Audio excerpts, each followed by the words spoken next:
Welcome kindreds, it's Jessica, and in this video I want to talk about moon magic and manifestation and how our current model of thinking about lunar magic, manifesting with the moon, is kind of skewed and unhelpful. And I want to share with you a different way of understanding this process of working with the energy of the moon, which is just like a massive mind-blowing paradigm shift, which I'm hopeful is going to have a really big impact on your practice as it has done on mine. So that might seem like a really bold claim. Like, who the hell am I to tell you that you're doing moon magic wrong? I'm a witch and a seeker. I've been working with the energy of the moon for 20 plus years now. And for a long time, I was working with that paradigm that we generally understand. And I'll talk a little bit about what that is in a minute. And it's only in these last couple of years now which I've come to this newer and I believe like a more full, more truthful understanding of how the moon energy and how human and moon energy interacts and flows. And so I feel like I have got some wisdom to share around this area. The current energy framework that we think of when we think about moon magic manifesting with the moon usually is along the lines of from the new moon, which is when the moon is not visible in the sky but it has reached its conjunction with the sun. I'm using astrological terms here now, don't panic if you don't understand that. But it's when the moon and the sun are joined together, and from that moment the moon becomes new. And so it's not visible in the sky yet, but that energy has shifted slightly, and from that point forward up until the point of the full moon, which is when the moon and the sun are in opposite zodiac signs if you follow astrology, from that time is the waxing part of the cycle. It's when the light of the moon is growing, and in that part of the cycle we're generally told that like the energy is on the rise, and so we work with that energy by manifesting things for ourselves more, especially around the time of full moon. We do more like kind of outwardly focused, because the energy is also described as being more kind of outward focused in that waxing part of the cycle. So yeah, things like manifesting a new job, a car, any of these sorts of things is done in that waxing part of the cycle. And then the waning part of the cycle, which is the time after the full moon, right up until just before the moon becomes new again. So when the moon disappears and becomes dark moon, that is the waning part of the cycle, where the light of the moon is dimming, getting less and less and less towards the tiny little sliver crescent until it disappears completely. And that waning part of the cycle is said to be the time when the energy is like lower, it's decreasing, and it's a time when we should be like letting go of things, releasing things. So that is the kind of general model that we have as witches for working with the energy of the moon. In this video, I'm definitely going to stick with talking about the phases of the moon. I'm not going to go into like moon signs or mansions of the moon or days of the moon or all the wonderful other ways that you can work with the moon. Perhaps I'll come back to talk about that in different videos. Let me know if you think that would be useful. In that energy model, the full moon time is like the peak point of our manifestation powers, when we can have like the biggest impact on our environment. And then the dark moon is supposed to be like that kind of point when we're supposed to kind of draw into ourselves, and when we can have the least impact on our environment, which all seems like kind of so far so obvious. And I think it's obvious in the way that it was obvious that the sun revolved around the earth until all of a sudden it was like, actually no, that's not what happens. It's actually the earth that revolves around the sun. And what I'm going to explain to you here now, what I'm hoping that you're going to take away from this video, is that same kind of paradigm shift, that our current understanding is useful, and in a lot of ways it makes a lot of sense. You might have had some really good results with manifesting things on the full moon, and you might have had some really good results with like letting go of things like bad habits and stuff as the moon is waning. And that is because it is like kind of partly true, that understanding that we currently have, but I feel that is incomplete. We are only kind of interacting with, in that paradigm that we have at the moment, the light of the cycle. So how can I explain? I really, really want to explain this in a way that is going to be really helpful to you, because it's such a like an aha for me that I have to explain this well. So I'm going to really try very hard to do that. When we talk about waxing and waning, what are we talking about? We're actually talking about just the light, aren't we, of the moon? Because we say that the moon is waxing when the light is going from like no light to crescent to half moon, you know, to waxing gibbous to full moon. That is what we're talking about, the waxing. It is the light that's waxing. And then when we talk about waning moon, again, we're talking about the light, because the light is going from full and then going through the different phases all the way to dark moon. It's the light that is waning. So the light is waxing, the light is waning. But that's only half the story, because we also have the dark. And as the light is waxing, the dark is waning, obviously. And you know what I'm going to say next.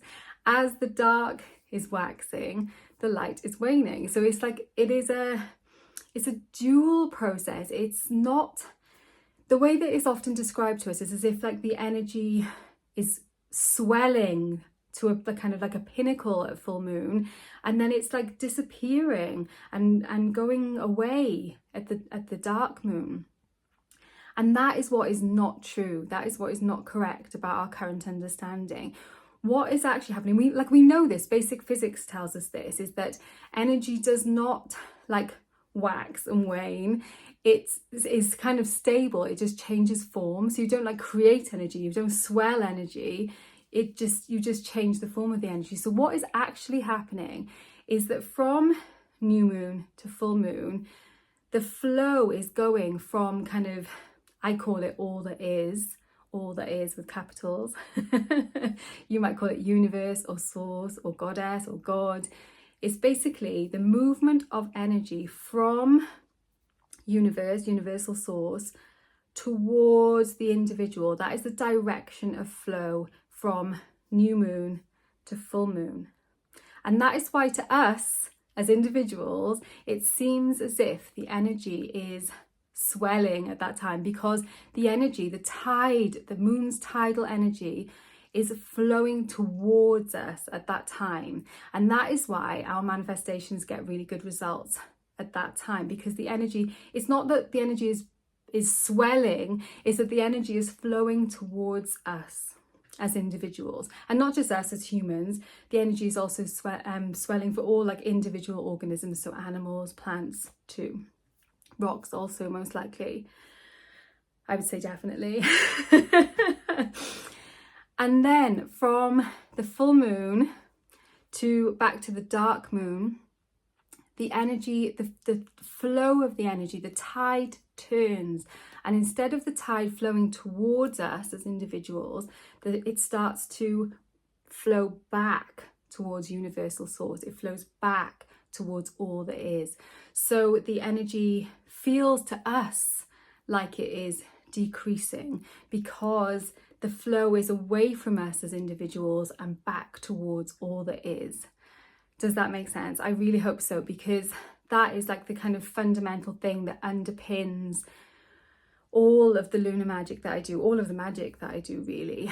And it comes from a place of like relationship, because a lot of our magic, a lot of our astrology, all probably, that we've inherited today has come within this kind of patriarchal cultural paradigm that we are living in at the moment, where we kind of centralize ourselves, the individual, within that. It's also a very colonial way of looking at things, where we're like, right, this is how it is from our perspective, and we don't even like acknowledge the other in that. You know, we only see the light. We're looking at the light, you know, and we are trying to kind of like ignore the darkness. And, you know, I could go into the ways in which this is like kind of masculine and feminine and those kind of things which often get talked about when we're talking about light and darkness. But what I just wanted to really get across in this video is that by understanding that it is relationship, that it is our relationship with all that is, that we are working with when we are working moon magic, when we're working lunar magic, it's a complete game changer, because now when we think about, okay, so let's go through the cycles. So at new moon, the crescent moon, you know, or maybe even before the crescent has appeared, the energy is still very much with all that is, but it is starting to flow back towards the individual, back towards us as individuals. So that is why this time before the moon is even visible, it's a really good time for divination, especially those kind of divinations, kind of almost like prophesying or kind of like seeing the future, kind of fortune tellery type of divination, because the energy is coming from all that is to us. We have a kind of a easier time, and like that's what this is all about, isn't it? It's like if we put ourselves in relation, in flow with nature, with all that is, that is how we are supposed to live. That is how we as humans are supposed to live. And I feel like that is why so many people are coming to lunar magic now. It's why so many people are coming to magic in general, to witchcraft, to the occult, to all of the things, because we are seeking relation. We understand that we are kind of casting around as these kind of like islands, you know, at the moment, and we've lost, despite all the kind of like social media and things like that, which is supposedly making us much more connected, there's a huge feeling of like disconnect in the world at the moment, and there's a kind of forgetting of relation, a forgetting of the fact that we are not actually just individuals. We are individuals in a web of all that is, you know, in a soup, in a sea, and nothing that we do is just us. Everything is interconnected with everything else. So that's why I feel like so many people are seeking this right now, and perhaps that is why you're watching this video right now, because you want to experience that being in with the flow of all that is. And that is what we are doing. So at that point in the cycle, before the crescent moon, we can receive, you know, in that part of the cycle as individuals, we are receiving the wisdom of all that is, and we're still in that tide of where the swell of the power is with all that is, you know, of the knowledge is with all that is. So we can go and we can more easily receive that at that time. And then like at the crescent, we can plant seeds, you know, that's a typical time for planting seeds in the existing model as well. And that is why it works, you know, because that is the time where individual pursuits, things that are like things that we want, you know, and we're allowed to want things, you know, in a sort of world of also of religious dogma, you know, we're kind of taught that we're not supposed to want things, we're not supposed to feel that we as individuals should want things. It's almost like this life, this kind of physical manifest life is nothing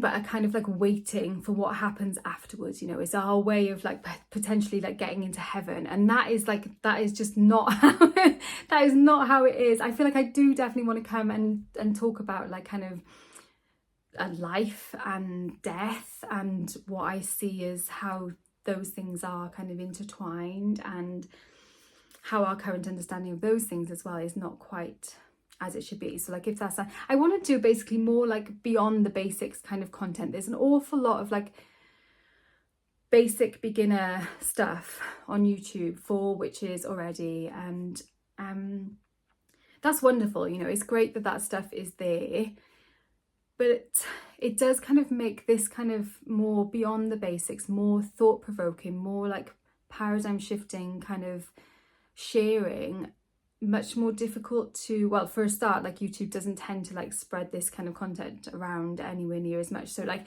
you know, if you think this is useful, then please do share it with other people who you feel like would resonate with it. And you might also want to join. I've got a circle over on Facebook, the Circle of Kindreds. Is, you know, it's completely free. It's like a Facebook group where we can talk about these things as well.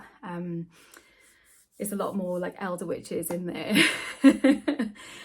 And, you know, and beginner witches too. But yeah, it's shaping up to be a really lovely place. Anyway, I'm kind of talking myself off track. Let's talk about through the cycles, how we how those things kind of work and how we can work with them. And that's the whole point, is like flowing with, in relationship with, in relationship to, in the right ebb and flow of how things are. And when we place ourselves in that, everything just makes so much more sense, and we're allowed to want things, we're allowed to live, or we're allowed to manifest things. We're supposed to. That is why we're here. That's part of why we're here. So, you know, like you can manifest a flashy car if you want to, or you can manifest a job which like feeds your soul purpose. You know, there's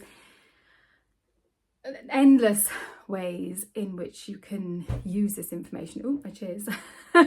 Jumping around.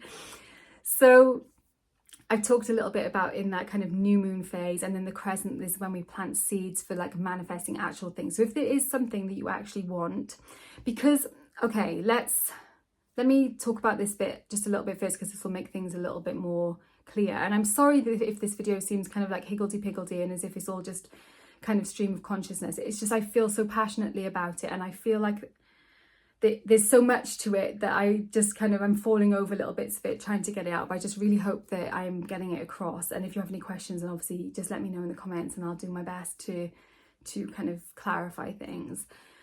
So as well as it being a kind of flow from dark to light, from light to dark, it's also a flow from non-manifest, so like not physically manifest, towards physically manifest, from new moon to full moon, and then the opposite, from full moon back to dark moon. So the flow from there is like from the physical to the non-physical, so like towards matter, towards physical matter in the waxing moon, and then I guess like towards antimatter or dark matter in the waning moon. So when we want to bring something physical into our lives, and like when I say physical, I mean manifest. I mean, it could be a relationship, it could be a job, it could, you know, it doesn't have to be like a physical object. It doesn't have to be like money or gold, you know. It is just that it is like a real thing.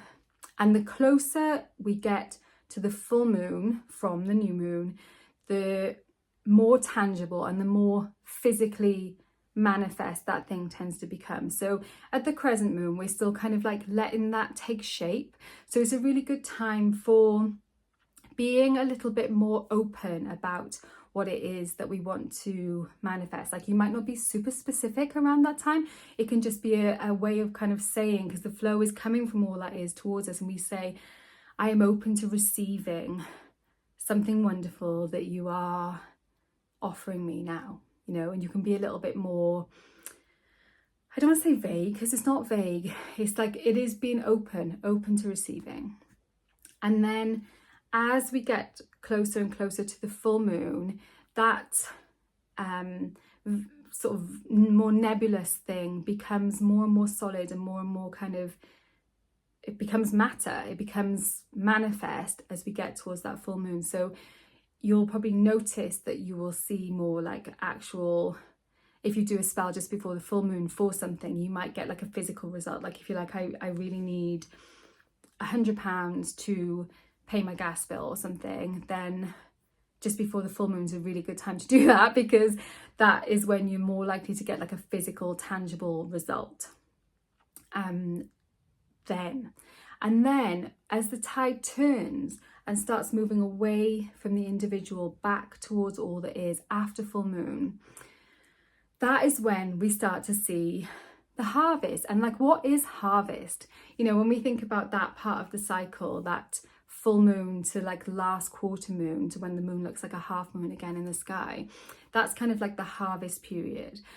And the harvest is when the individual plant sort of gives its seed ready for what is to come next. And so it is actually like a kind of a dying of the individual. You know, plants go to seed, run to seed, put out fruit. Not for trees, I suppose, but in those individual plants, it's like it is like a small dying. It's a dying of the individual to offer for all that is. Does that make sense? I really hope this makes sense. So when we are moving in that direction of harvest, we are taking individual physical manifest things and we are offering them in a more, still in a tangible form, because we're still close to that edge of the matter antimatter flow, but it's becoming more nebulous again. It's becoming more antimatter, because like those seeds can then be used in diffuse ways, and the further that energy flows back towards all that is, the more we can kind of we shed things, we slough things. It's an entropic part of the cycle. You know, we are turning our personal energy into universal energy. That's what's happening in that waning part of the cycle. You know, it's waning for us, it's waxing for all that is. And so that is why if we want to lose weight, you know, that's literally a physical, we want to get rid of physical matter from our individual bodies to all that is, you know, that is why we work with that in that part of the cycle. It's why we more readily just naturally lose weight in that waning part of the cycle. And if we were looking, you know, conversely, if we were looking to like build muscle on our bodies or gain weight to our bodies, then we would do that in the waxing part of the cycle. So if you are like working, like if you're working in like bodybuilding or stuff, I don't, like there probably are bodybuilding witches, is probably a whole thing.